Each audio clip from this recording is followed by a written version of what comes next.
Okay. I'm going to move on to describe in more detail an approach to professional learning and inquiry that is consistent with developing adaptive expertise. And this is more what I have in the book than perhaps the earlier introductory material. Because, as I said, people aren't adaptive experts or routine experts. They learn how to be one or the other. And that's why in our teacher education program we're starting with this idea of being an adaptive expert right from the beginning. And I have found in professional development that the same thing. It depends how we approach professional learning. Some of you will be familiar with this cycle, and because it is in the book. I will run through it quickly as a whole and then come back to discuss each part in a little more detail.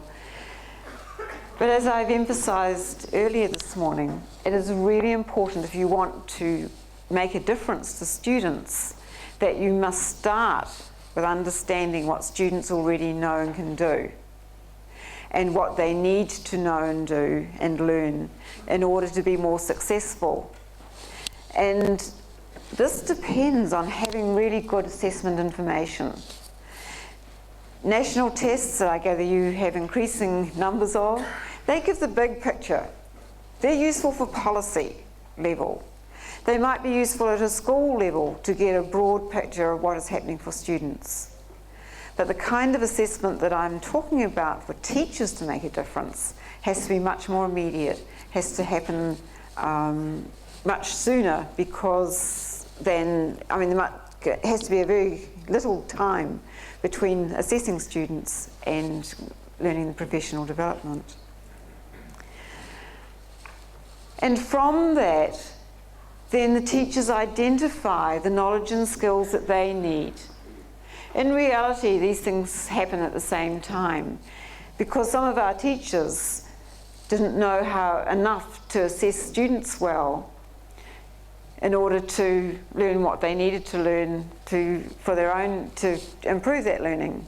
So their first step was actually learning how to assess students in deep diagnostic ways, so they could really unpack what was happening for the students. But they learn, the second one, the yellow square, they learn the knowledge and skills they identify for themselves with expert help. This is where someone with expertise comes in, what they need to learn and do in order to make a difference for the students. And moving on to deepening professional knowledge and refining skills. So often, professional development in my country and internationally, as far as I can work out, starts at that bottom right-hand corner. And someone decides, policy people, local authority, their school leaders, that this would be a good thing for teachers to learn. Assessment for learning is a typical example. So teachers go to courses on assessment for learning, but they haven't done the diagnostic process of understanding where their students are at. And what's the problem that assessment for learning about how to do that well, is going to solve? Is it about student engagement? Is it about student progress? Or are we learning how to do these performance things in assessment for learning? And I believe that's why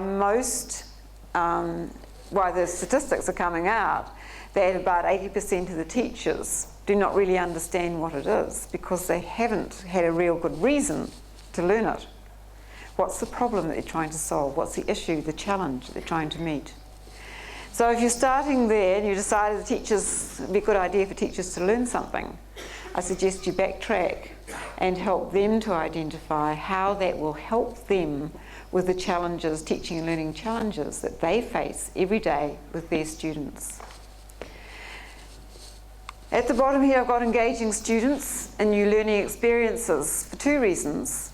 One I've already mentioned is that you can learn something in this situation, but until you try it in practice, that's when you really learn how to do it.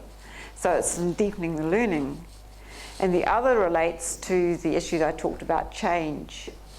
that professional development or learning isn't just about learning, it's actually about doing something different for students. And then moving around to finding out what's been the impact of our actions, our changed actions.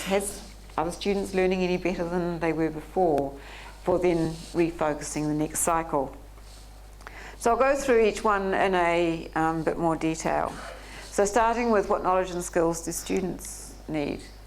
There's been some new emphasis in the literature and the research about this more recently that I thought some of you might be interested in. It is actually what people already know, but it's nice to see someone confirming it. One of the big challenges in many secondary schools in particular relates to that first point. That our students are very good, some of our successful students are very good at acquiring knowledge and reproducing it in an examination situation or a testing situation. But they're not really intellectually engaged. And by intellectually engaged, they're understanding the subject deeply, they're self-motivated to learn more on it. Is that a problem in Sweden for secondary schools? Yeah. I think it's becoming increasingly a problem as we move more and more into assessment routine, testing routines and examination routines, and the goal becomes to pass the examination, which is totally understandable, rather than to learn about this. I know my oldest granddaughter has just gone to university. She was successful in secondary school, and now she's talking all the time about what she's learning at university. She's finding it so interesting. She's finding it, she's still passing, fortunately, but the difference in the engagement is huge. She's now intellectually engaged. Before she was academically learning how to pass the examinations.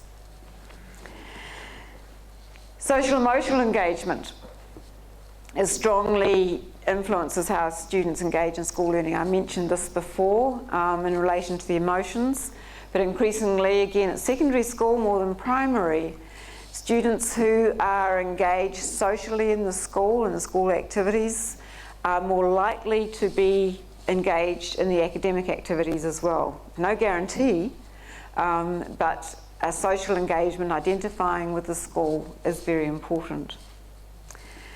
And I mentioned self-regulated learning.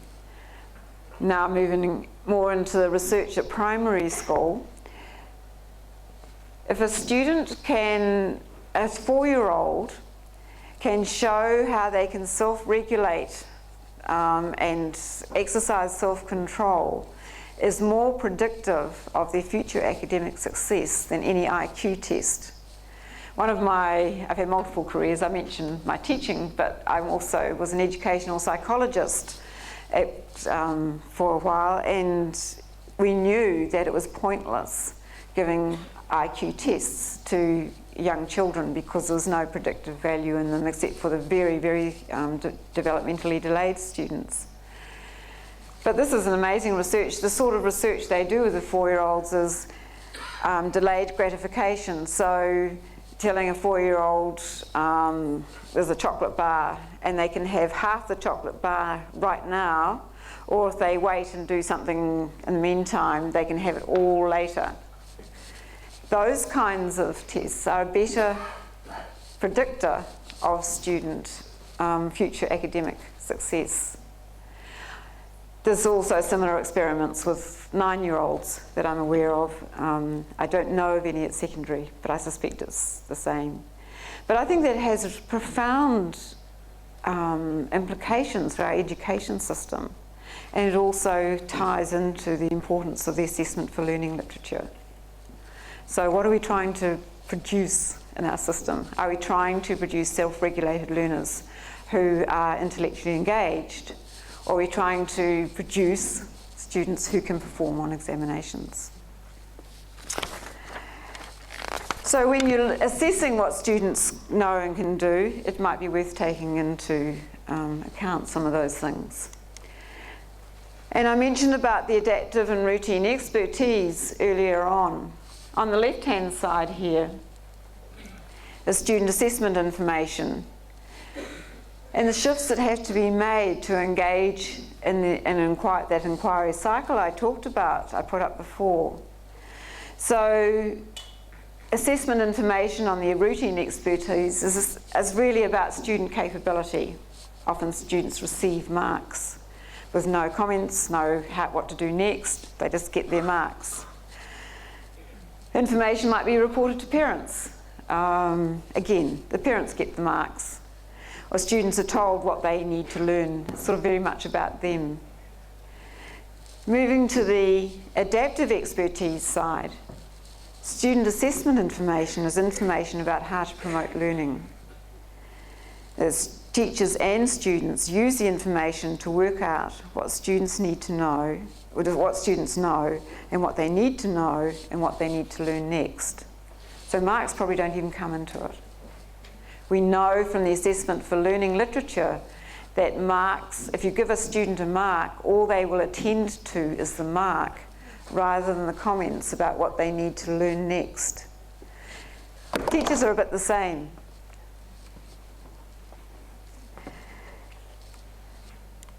So moving on to the knowledge and skills that we as teachers need.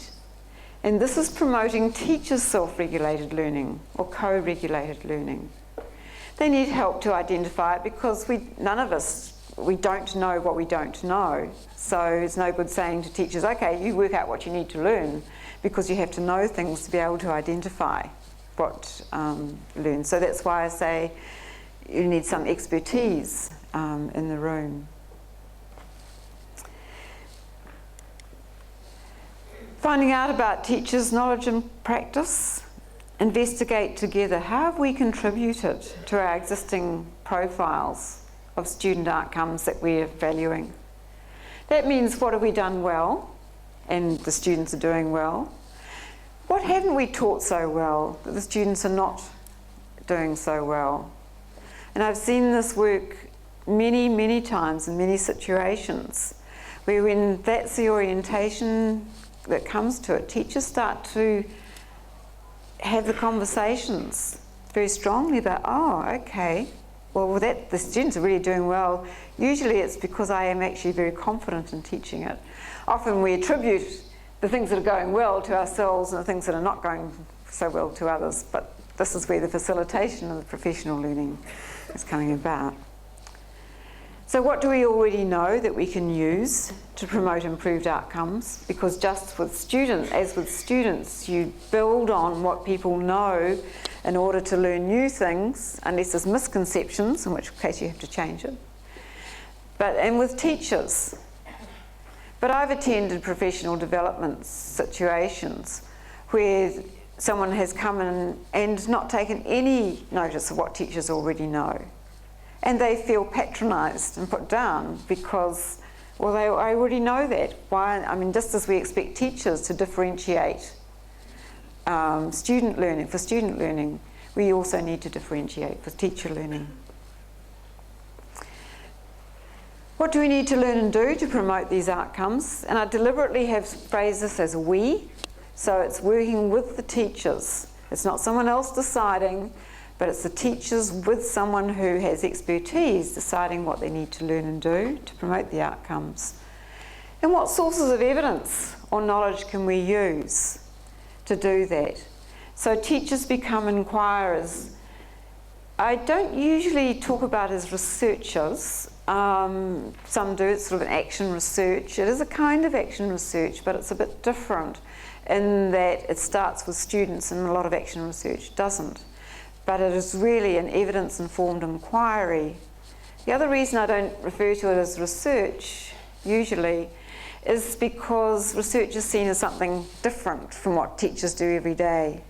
We know this is successful when teachers are doing it every day, all the time, thinking about it, whether it's an individual lesson or whether it's over a longer period of time. Okay, so coming back to the assessment information, the left-hand side is just the same as I had before, students receiving marks, information reported. To information for professional learning, and this is where things can get quite a bit tense unless it's well handled, and that's up to you as leaders. even if you're teachers, I'm assuming you're teacher leader, is that teachers use the information to identify student challenges to focus their own professional inquiry. That's the shift. And that information has to be good enough for teachers to be able to do that. There's no point in them trying to analyse something that's very generic or is not timely. It has to be very timely and up to date for the teachers to be able to use it. As I said before, often professional development starts there without engaging teachers in that previous diagnostic process about their students and themselves. And so here, deepening professional knowledge, it has to be based on the first two parts of the cycle, as I've already said, because that creates the teacher's need to know, rather than having been a passive recipient of someone else's desire to tell them. And that's the difference. Just like we want our students to be driven by their need to know, rather than someone telling them, the teachers need to be driven by the need to know, and then they will really engage in professional development. Consider the research findings about different approaches. Many of you will know about the Schulman's pedagogical content knowledge. There seems to be three important areas: curriculum, assessment, and pedagogy. In the best evidence synthesis I did, I expected big differences in the focus of the professional learning in primary and secondary schools. I thought in secondary it would be more on pedagogy or didactics, and in primary schools I imagine it would be more about curriculum. In fact, we saw no difference. We could find no difference. And common to all of them was improving assessment knowledge. You cannot really teach to students' needs unless you have this assessment skills. And by assessment, I don't just mean formal tests. I mean observing students. I mean interviewing students, finding out what they know and what they don't know on a regular basis. Integrating knowledge, skills and theory, coming back to the deep learning. If I'm working with teachers, I never talk about theory, if I'm working in more intensively with teachers, and because it puts them off.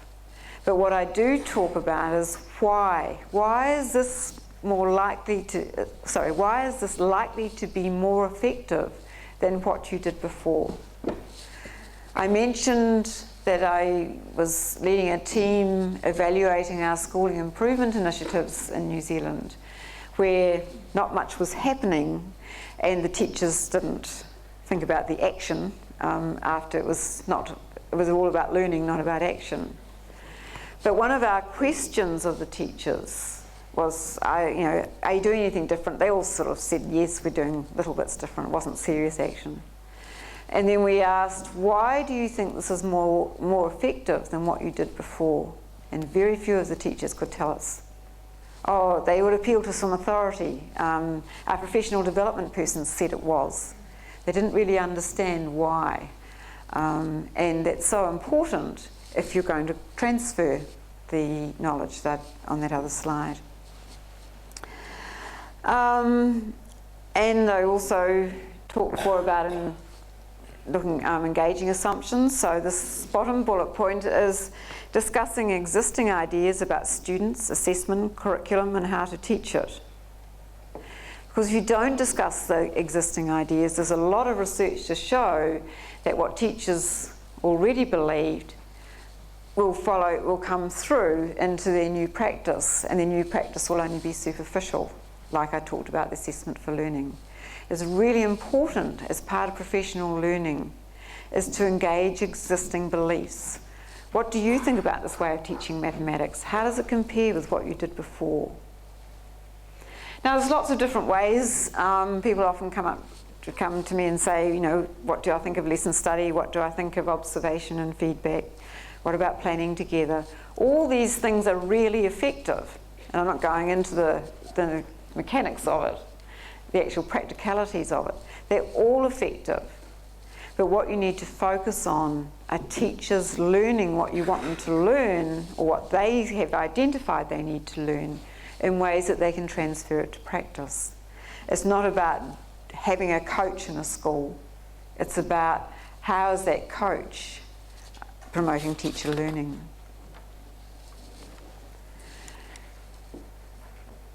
So deepening professional knowledge, again I've got the from to, so it's from starting here, someone else's desire to tell, I've already talked about that, arising from the teacher's need to know.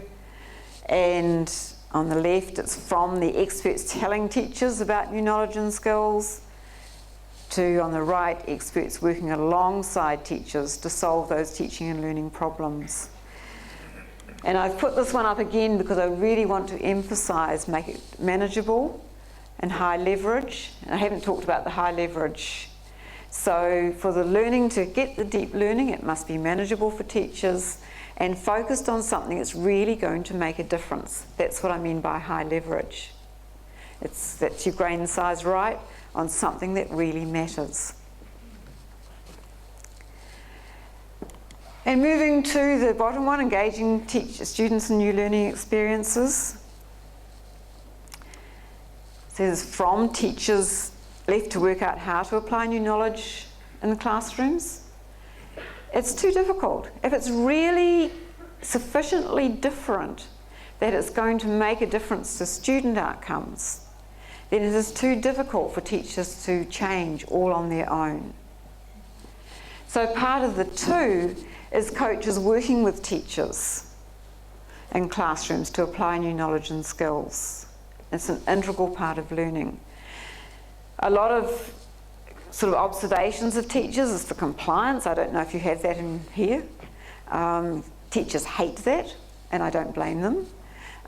Someone coming in, we have it in our country where every year a leader has to attest to a teacher's competence.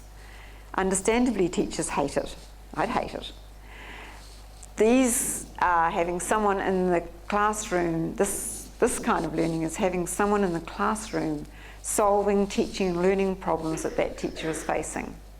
And when you get rid of the compliance stuff and you get into the learning frame, teachers welcome it. I was at observing a meeting of teachers where they had the year one, teachers of year one students, and they were looking at their achievement results. And one teacher said, I am really stuck on moving these three boys. I've tried everything and nothing's happening. And the teachers in the group said, have you tried this and you tried that? Yeah, I've tried all that. And the leader said, and I still remember this, do you want me to come in and watch you teach and see if we can work out what's happening? Or do you want me to come into your classroom and you watch me teach and I'll see if I can shift them? So it was a totally collaborative exercise in trying to solve this teaching and learning problem that this teacher was facing. Very different from, I'll come in and make sure you're doing it right.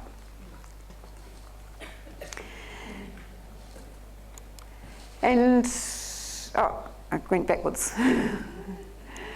And finally, and which is a part which is often left out, is what has been the impact of our changed actions. There's nothing that we can say, if a teacher will do this, then better learning will follow. Even things like formative assessment, there's 1,000 ways to implement it, some are more effective than others. What we found we had to train the teachers very closely in was to observe whether they were having the impact on a daily basis, but also to collect the kind of data on students, the assessment information on students, to know if they were having an impact on a longer term basis. But this impact question is really important. As one leader said to me, well, it must be good because we put so much resource into it and so much time into it. So it must have worked. Well, sorry, it doesn't. You may put time and resource into something and it not work. So it's important to check. This is part of being the adaptive expert. Has it worked? Has it made any difference?